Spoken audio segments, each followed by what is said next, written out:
The third season of Rent-A-Girlfriend marks a significant shift in the series, moving away from the focus on messy, awkward dates to explore the real-world pressures of ambition and the pain of personal loss. At its core, the story is still set in the world of the rental girlfriend industry in Tokyo, where human connection is treated like a service that can be bought and sold. The show's rules are very rigid. There is a clear line between the person being paid and the person paying.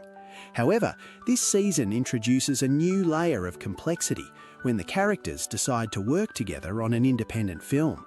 This creative project serves as a way to contrast the fake, rehearsed nature of a rental date with the difficult, honest work of making art, showing just how much of a difference there is between acting a part and working towards a shared dream. Kazuya Kinoshita, the lead, continues to struggle with his lack of self-confidence and his tendency to put the needs of others above his own. In previous seasons, his actions were often driven by embarrassment or desperation, but this season gives him a concrete goal, helping Chizuru Misahara make a film for her dying grandmother. This project pushes him to step up and act as a leader, forcing him to move past his usual nervous habits. He represents the struggle of someone who wants to find value in his life by being helpful, yet he constantly finds that his need to please others gets in the way of his own growth and happiness. Chizuru's arc is the emotional heart of this season. She is dealing with the impending loss of the most important person in her life, and her drive to complete the film is her way of honouring her grandmother's memory while proving her own worth as an actress. Her usual rule, keeping her private life strictly separated from her job, starts to break down as the film production forces her to rely on Kazuya in ways she never expected. There are no classic villains here to fight. Instead, the challenges they face are internal, such as their fear of being vulnerable and the ticking clock of her grandmother's declining health. Their struggle is about breaking down the walls they have built to protect themselves from getting hurt. The social world of the show is built on maintaining appearances and following the unspoken rules of professional distance.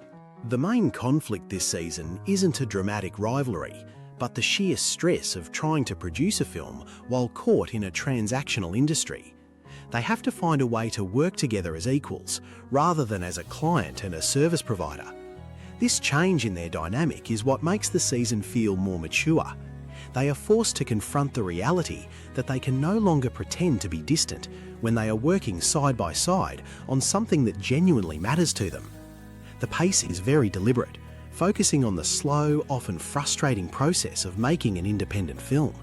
The story moves through the small, tedious steps, like raising money, finding a location, and coordinating schedules, which creates a different kind of tension than the usual romantic comedy. Every technical failure or delay feels like a major hurdle, not just for the movie, but for their relationship. The drama builds not through big arguments, but through the increasing emotional stakes of the project. Every step they take together brings them closer, making the eventual viewing of the film a deeply emotional climax. Visually, the show does a great job of highlighting the contrast between their different roles. The way the characters are filmed on the set of their movie makes their work feel tangible and grounded. The framing often focuses on small, subtle reactions, which communicates a lot about their feelings without needing much dialogue.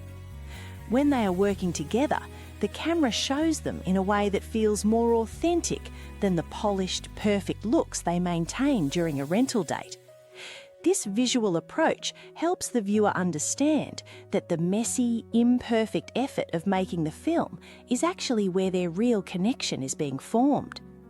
The music and sound design play a huge role in setting the serious, reflective tone of this season. The soundtrack uses simple, piano-based melodies that capture the weight of Chizuru's grief and the importance of her ambition. The ambient noises, the sounds of the camera, the rustle of papers, and the quiet discussions about the script make their work feel like something very real and precious. By focusing on these small details, the show ensures that the viewer understands that this is a turning point for them.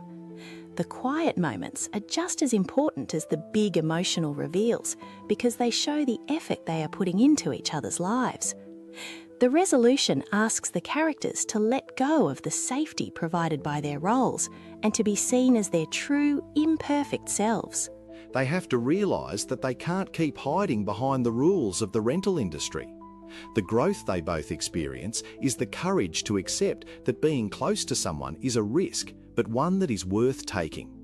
They finally move from being people who are just going through the motions to becoming real partners.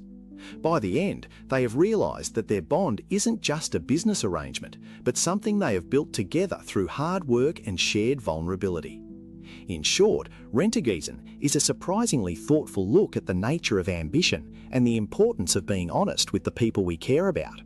It shows that true connection isn't found in the moments we perform for others, but in the moments where we let our guard down and work together toward a common goal. It is a show that values the effort it takes to understand someone, even when that process is difficult and uncomfortable. For anyone who has felt the pressure to perform for others, this season offers a relatable and moving exploration of what it means to be seen for who you really are. To go even further, the show explores how our work can become a way of processing our own emotions. By using the film project as a vessel for Chizuru's grief and Kazuya's ambition, the story shows that creative labour can be a powerful way to bridge the gap between people. It is a smart, well-constructed season that elevates the entire series by giving the characters a purpose that is bigger than their romantic entanglements. It is a great example of how a familiar premise can be used to tell a story with genuine depth and emotional resonance. Ultimately, Rent-A-Girlfriend Season 3 is a triumph of character-driven storytelling. It leaves the viewer with a sense of accomplishment for Kazuya and Chizuru, who manage to overcome their own anxieties to build something meaningful. It is a grounded, emotional, and deeply satisfying experience that proves these characters are capable of growth. It is a wonderful season that reminds us that even when life feels transactional, we always have the power to create authentic connections if we are all to put in the work.